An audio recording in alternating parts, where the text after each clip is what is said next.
us take the state of his cabinet. This weekend, the Communities Secretary wrote an article calling the government's performance lamentable. Given she is openly mocking the Prime Minister and his authority, what's she still doing in the Cabinet? Speaker, what would be unacceptable is if we followed the policies of the Conservative Party. What would be lamentable is we have adopted their policy for doing absolutely nothing. Once again, he has got nothing to say about the big issues of the day. Once again, he's got nothing to say about unemployment. Once again, he's got nothing to say about the help we're giving people for housing. Once again, he's got nothing to say about help with businesses. Talking about U-turns, this is the man who promised to support the government through the economic crisis. And within a few days, he'd abandoned that promise with his U-turn.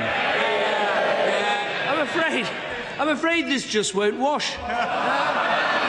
The Communities Secretary, she's appeared, I'm glad she's still here. She didn't write an article about the NHS, she didn't write an article about unemployment, she didn't write an article about the recession, she wrote an article about his leadership and his failure of authority. Let me just read out what she said. YouTube if you want to. How much more mocking can you get than that? All too often we announce 5-year plans or launch new documents, often with colossal price tags that are received by the public with incredulity at best and hostility at worst.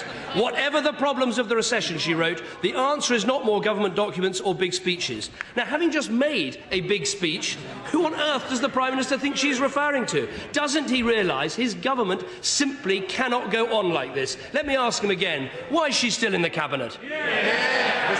What we are taking on the recession is action. We are helping the unemployed get back into work, opposed by the Conservatives. We are helping people with their mortgages, opposed by the Conservatives. We are helping people get help with their businesses for their cash flow, opposed by the Conservatives. We're going to give a September schools guarantee to every school leaver giving school that they'll get work or training or educational support. And you know, Mr. Speaker, it's also opposed by the Conservative. Let's talk about the real issues in government. It's making big decisions in difficult times, and he's simply not up to the task.